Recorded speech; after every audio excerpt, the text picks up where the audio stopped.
Hey guys, what's up? It's Going to Drew here. I think this is box number 29 of pennies and nickels of the year.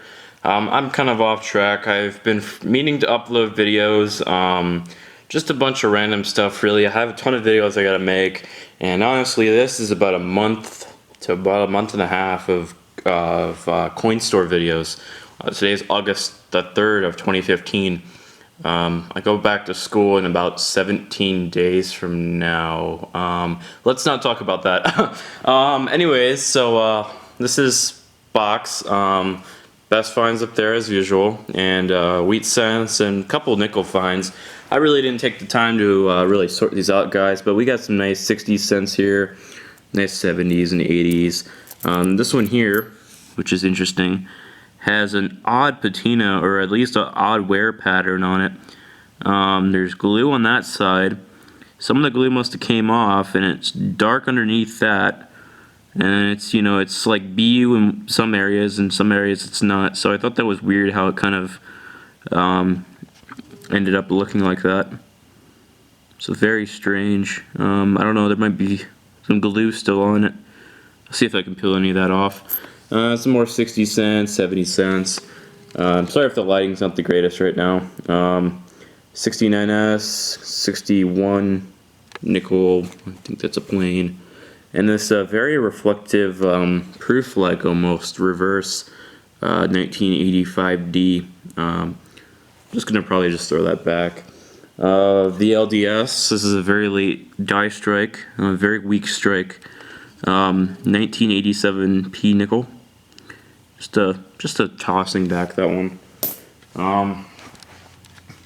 It's not incredibly bright outside today, so these coins might not completely be picked up. But 70S there. I just picked this one up because the S mint mark looked kind of weird, kind of shifted to the left almost too much. But I'll just throw that one back. Nothing worth anything. This makes me wonder here. I don't know if this is a start of a die cap or whatnot, but I found a Tails and D die capped or cap die Jefferson nickel several years back, and this looks pretty similar to that one. Kind of has a capping kind of blurriness going on with it. I don't know. I got a 72 with just a massive freaking rim. Pretty crazy how big these rims can be sometimes. Really crazy on that one. And this 83D, which has this like weird coloration to it, almost like some Sharpie, almost, I don't know. And then this one was dipped in acid, I would only assume. I tossed back a 64D similar to one of these. This could even be the one, I doubt it, but you know, very possible. That was interesting. Got some Canadians. There's a 60, 61, got two of those. 64, decent looking 69, decent looking 82. A couple S mint marks, 70S, 73S, 68S, and a 60D small date. So as usual. Got some wheat cents as usual as well. 3, 4, 5, 6, 7, 8, 9. 9 wheat cents, so under average. Didn't lay them out because they're all common dates. I'll just give you a couple looks at them. I think the oldest is a 44, all the way up to like 57D. There's a 53 there. I might as well just show you guys them. 56D, 52D, 53, 44, 44, and a 55D. So that was pretty neat. This one's actually coming out a little bit more now. There's a 47 Jefferson. Looks like it's been dug. Quite nice shape actually, but I'm going to toss it back since it's been dug, you know, environmental damage. And then a decent look at 56D. Lots of nice detail on this one.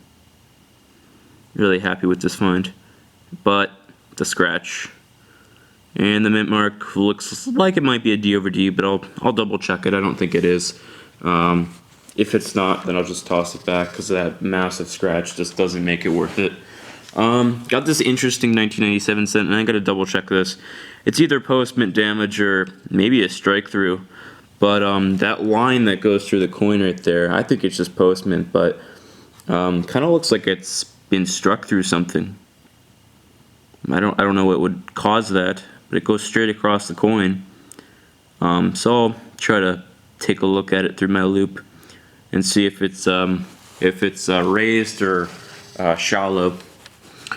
And then this was actually a surprising find. This happened both in the same roll. 2 odd nickels.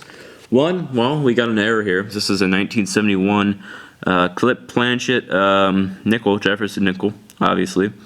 Definitely a min error right there. You can see how it kind of has that square edge to it. The clip has that kind of square edge. But yeah, definitely a clip, and it's a very interesting clip as well. Definitely not post mint. Definitely done at the mint. So that's about a couple dollar coin, just a unique error. I find tons of these sometimes. It's been a little while, but I think this is like my 4th one of the year. And in the same roll was this one. It's all cracked. Very interesting. I thought this was going to be some sort of hobo nickel when I first saw it. But if you look at it, I don't know what this has been in, but this coin is completely like cracked. Like there's just like crackling rips along it, and there's like, I don't know, kind of affects the rim too. And then you can see the surface is chipping off on the back there, little remnants of the surface, I would assume, that black crap. But very, very interesting. I thought that was really unique. And that's pretty crazy if you look at that. It's pretty crazy to look at in person. Probably one of the most unique nickels I've ever found coin hunting, just because of that texture. Like I said, I thought it was like a hobo nickel or some sort of like, some sort of like something that someone did like as an art piece or something like that, or along the lines of that. But it looks like postman, obviously, and it's been probably was dipped in some sort of acid or something. But nothing compared to this nickel that was dipped in acid. You see the fine dots in the surface. If you can see that, there's the fine dots from the acid eating away at the coin. But there's nothing like that on the other one, which is really strange. So I thought that was pretty unique. And then,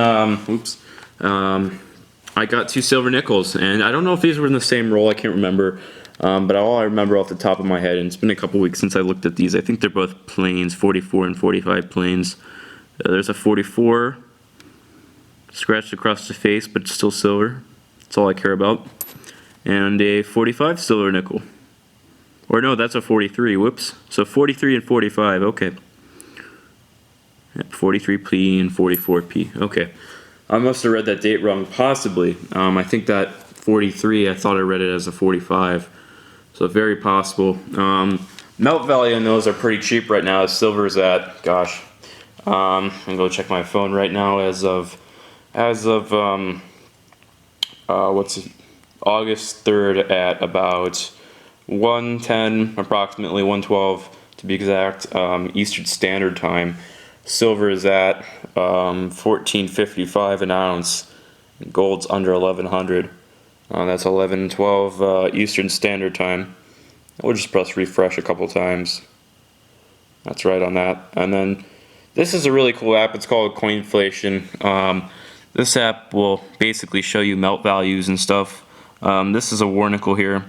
Quantity is 1, so we'll have calculate, and it says melt value is 82 cents, so it's down 1 cent from yesterday. And then this one down here is just some eBay auctions of war nickels.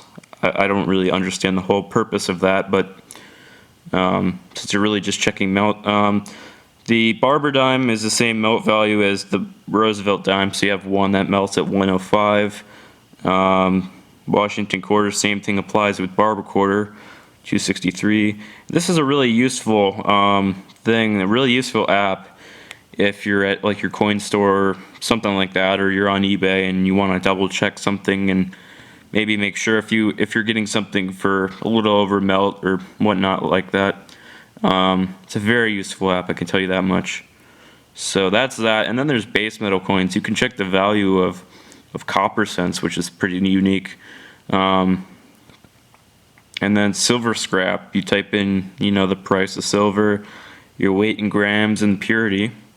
And I think you can do the same thing with gold. So that's really awesome of an app. And look at that. Silver went up 2 cents from the last time I just showed you. So you as long as you have Wi-Fi connectivity, or you have your data, your cellular data, it'll update. So definitely very cool app. I thought I'd tell you guys that. So yeah, you can see melt values and stuff like that. So the app's called Coinflation. I think I already said that, but just so you guys know, Coinflation, FLATION, and then obviously coin comes before that. So yeah, guys. So that's this box 29, I think 30, something like that. So yeah, guys. Thanks guys for watching. Happy hunting, and I'll see you guys later.